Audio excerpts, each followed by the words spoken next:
Hello दोस्तों, अस्सलाम वालेकुम रहमतुल्लाह। तो दोस्तों आज मैं फिर आया हूँ नई वीडियो के साथ। तो आज की मेरी वीडियो बहुत ही इंटरेस्टिंग होने वाली है।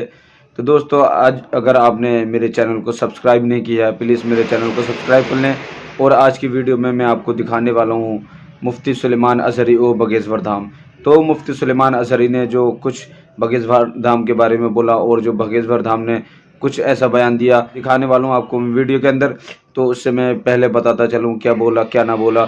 तो दोस्तों बगेश्वर धाम में जो अपनी कथा के अंदर जो एकता के बाद कि हिंदुओं को एकता हो जाओ, और उसके बाद जो मुफ्ती सुलेमान अज़हरी ने जो बरसात की मेंढक की तरह कीड़े हैं, कुछ ऐसा बोला बगेश्वर धाम के बारे में।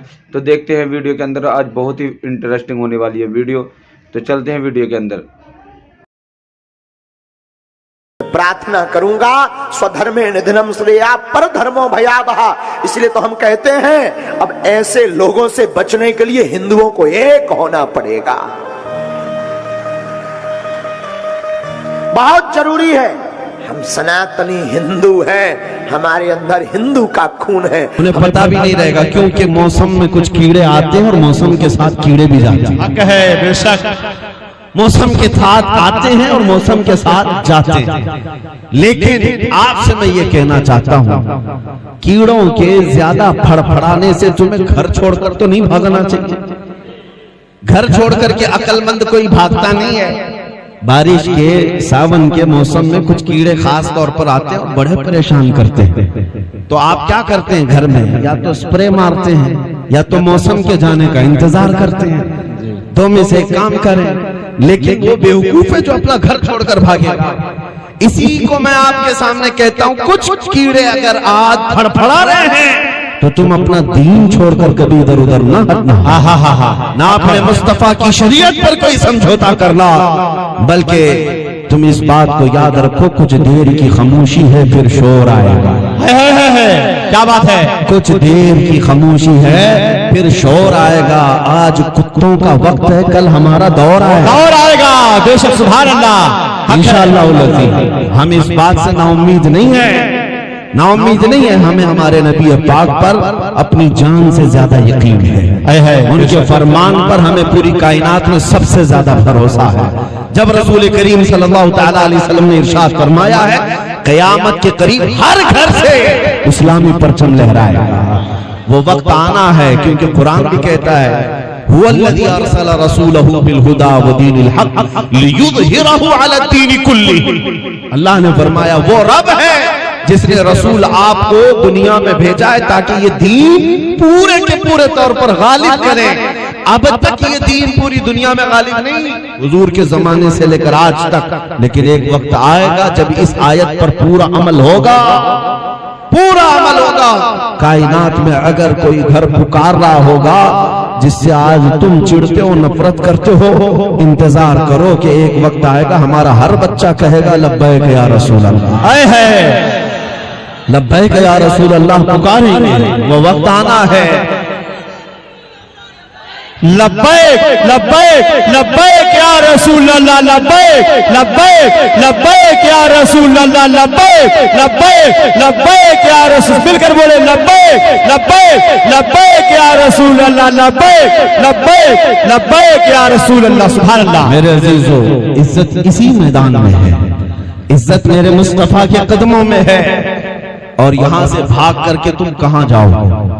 आला हज़रत फाज़िल बरेलवी को सुनो, फरमाते हैं बखुदा खुदा का यही है दर, नहीं और कोई मफर मखर। मफर मखर का मतलब क्या है?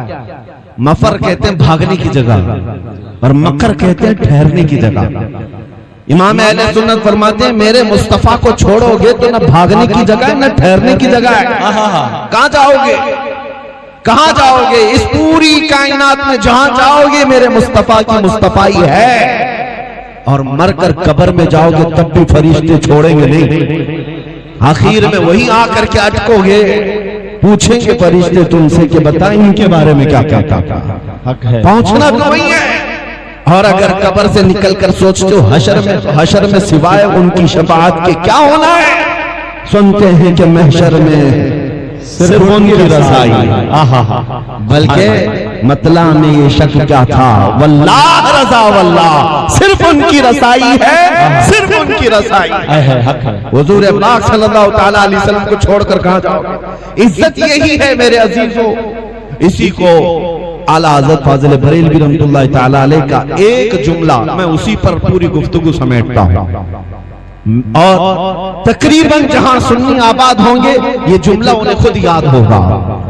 मैं आधा जुमला बोलता हूं, और आप तो उलमा के शहर में रहते हैं, और वो भी आला हजरत के आशिकों का है माशाअल्लाह, बरेली से जो रिलेटेड है अल्हम्दुलिल्लाह। मैं पूछता हूं, आला हजरत ने फरमाया वो जो न थे तो, वो जो ना हो तो कुछ ना हो। ये हर सुन्नी को पता है, अगर शेर है लेकिन हर सुन्नी को पता, वो जो ना हो तो कुछ ना हो, वो जो ना हो तो कुछ ना हो। इसका मतलब क्या है? हमारी जिंदगी में वो जो ना हो तो, और कब्र में भी वो जो ना हो तो, हश्र में भी वो जो ना हो तो, जान है वो जहान की, जान है वो जहान की, और जान है तो जहान है। वाह वाह अजीजा ने गिरामी, इस बात को समझ लो, हमारी जिंदगी का उन्वान मेरे मुस्तफा की जात है। हमारी जिंदगी का हर बात वहीं जाकर मुकम्मल होता है जहां दरे मुस्तफा नजर आए। हमारी जिंदगी का खुलासा हुजूर पाक का इश्क है। अल्लामा इकबाल कहते हैं, इकबाल ने ये कहा है, आबरूए मां सना में मुस्तफास्त, हम सब की इज्जत व आबरू मुस्तफा के नाम से वाबस्ता है।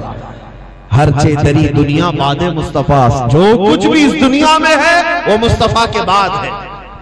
सारे रिश्ते नाते ये सब हुजूर के बाद है। इज्जत इन्हीं कदमों में है। अजीजा ने गिरामी वक़ार, आपको याद होगा जब बिलाल हबशी को मक्का वाले पकड़कर जुल्म किया करते थे, और इतना मारते थे कि उनकी पीठ का गोश्त गल गया था। गरम सिल उनके सीने पर रखी जाती, उनके पैर में रस्सी डालकर मक्का के औबाश और बदमाश लड़के खींचा करते थे, अंगारों पर उन्हें दहका करके सुलाया जाता था। ये सब मशक्कतें उठाई, लेकिन जब बिलाल हबशी आजाद हुए अपने उस जालिम काफिर की गुलामी से, मेरे मुस्तफा करीम सल्लल्लाहु ताला अलैहि वसल्लम के कदमों में आ गए। सुनो, हजरत बिलाल हबशी जब नबी पाक सल्लल्लाहु ताला अलैहि वसल्लम के दरबार में रहने लगे, एक बार की बात है, हजरत अबू जर, वो भी सहाबी हैं, नबी पाक सल्लल्लाहु ताला अलैहि वसल्लम के दोनों सहाबी। अबू जर, हजरत अबू जर ने बिलाल हबशी को तकरार में, बहस में सिर्फ इतना कह दिया, काली औरत के बेटे। किसी को अगर सख्ती से इस तरह का जुमला कह दिया जाए तो क्या होता है? आप तो सुबह शाम गालियां लोगों को दे देते हैं, लेकिन मेरे अजीजों याद रखो, हुजूर सल्लल्लाहु ताला अलैहि वसल्लम की हदीस है, सिबाबुल मुस्लिम फुसूकुन, मुसलमान को गाली देना फिस्क है, गुनाह है।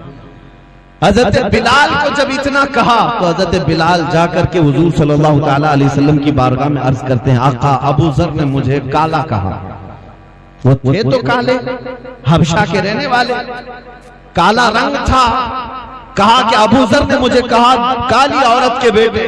नबी पाक सल्लल्लाहु ताला अलैहि वसल्लम इतने जलाल में बाहर तशरीफ लाए, कहां है अबू जर? बुलाया, और उसके बाद नबी पाक सल्लल्लाहु अलैहि वसल्लम ने सख्ती से एक ही जुमला फरमाया, अफीकल जाहिलिया, अबू जर अभी तक तुम्हारे अंदर जमाने जाहिलियत की रस्म बाकी है, अभी तक जमाने जाहिलियत के किरदार बाकी है। वो रोने लग गए कि हुजूर नाराज हो गए। अब सुनिए, इज्जत किसे कहते हैं? इज्जत पाने के लिए न चेहरा गोरा होना जरूरी है, न कपड़े उम्दा होने जरूरी है। इज्जत पाने के लिए सिर्फ निस्बत मुस्तफा का सलामत रहना जरूरी है। बेशक, सुभान अल्लाह। अबू जर ग़िफ़ारी जब हुजूर सल्लल्लाहु अलैहि वसल्लम तशरीफ ले गए तो बिलाल हबशी को ढूंढते हुए आए कि कहां है बिलाल। हजरत बिलाल मिल गए तो उनको पकड़ करके ले आए, कहा बिलाल मुझसे गलती हो गई, मुझसे खता हो गई, मैंने तुझे काली औरत के बेटे कहा। हजरत बिलाल ने कहा छोड़ो, जो बात हो गई खत्म हो गई। कहा नहीं, ऐसे नहीं खत्म होगी। हजरत अबू जर कहते हैं, मैं यहाँ मस्जिद में नीचे लेटता हूँ और तुम अपना यही काला पैर मेरे चेहरे पर रगड़ दो, अल्लाह अल्लाह, ताकि एहसास हो जाए नबी के गुलामों की इज्जत क्या होती है। फिर उन्हें नहीं देखा जाता कि वो काला है कि गोरा है। अजीजा ने गिरा में वकार, हमने वही इज्जत फिर देखी 6 साल के बाद मक्का में, जब मेरे आका तशरीफ लाए। मक्का फतह हो चुका था। मस्जिद हरम में जब पहली अजान दी जा रही थी, बुजुर्गों ने फरमाया कि बिलाल हबशी को अल्लाह के नबी ने बुलाया और कहा काबे की छत पर चढ़ जाओ, सुभान अल्लाह, और यहां से अजान दो, पुकारो। हजरत बिलाल हबशी को वहां से अजान पुकारने के लिए क्यों कहा गया? हमारा विजदान ये कहता है ताकि पूरी दुनिया को ये पता चले, जो मुस्तफा की मोहब्बत में जख्म खाता है अल्लाह उसे काबे के ऊपर पहुंचाता है। सुभान अल्लाह, सुभान अल्लाह। गुलामी मुस्तफा में हमने ये इज्जत की है। दुनिया में इज्जत तो है ही है, आखिरत की इज्जत अभी देखनी बाकी है। अर्श हक है मसनद रिफात रसूलुल्लाह की, देखनी है हश्र में इज्जत रसूलुल्लाह की। कुरान ने कहा वलिल्लाहिल इज्जतु वलि रसूलिही वलिल मुमिनीन। इस आयत के तहत मैं अर्ज करता हूँ, ये जो मिंबर पर बैठे हुए हैं ये इतने उलमा हैं, गैर आलिम हैं तो उन्हें चले जाना चाहिए नीचे। मिंबर रसूल है, यह अमानत है उलमा के लिए जी। यहाँ जो बैठे हैं, क्या इनकी दाढ़ी टोपी की वजह से आपने यहाँ बिठा दिया? दाढ़ी टोपी वाले तो और भी हैं जी। क्या इनके जुब्बे कुब्बे को देखकर बिठा दिया? नहीं मेरे अजीजों, ये जो तुमसे ऊपर बैठे हैं सिर्फ निस्बत मुस्तफा की है। इन्होंने मेरे मुस्तफा की शरीयत का इल्म हासिल किया, अल्लाह ने यहाँ तख्त पर बिठाया। सुभान अल्लाह। नबी पाक सल्लल्लाहु अलैहि वसल्लम से वाबस्तगी दुनिया में इज्जत देती है। लोग अगर ये समझते होंगे कि मौलवी साहब का क्या होना है, हाँ मौलवी साहब वैसे ही लावारिस होते हैं, इनको छोटी सी तनख्वाह होती है, कोई देखता पूछता नहीं, तो फिर इस मौलवी साहब को सुनने के लिए हजारों आए क्यों? मेरे अजीजों, इस हिकारत के चश्मे को निकालो। इनको जो इज्जत दी है वो किसी के बाप ने नहीं, वो रसूलुल्लाह की निस्बत नहीं। सुभान अल्लाह। दोस्तों आज की मेरी वीडियो कैसी लगी ज़रूर मुझे कमेंट बॉक्स में बताएं, और नेक्स्ट वीडियो के बारे में बताएं कैसी कैसी वीडियो में बनाऊं। आज बहुत ही ख़ास वीडियो थी, आने वाली वीडियो भी यही ऐसे बनाने वाला हूं। खुदा।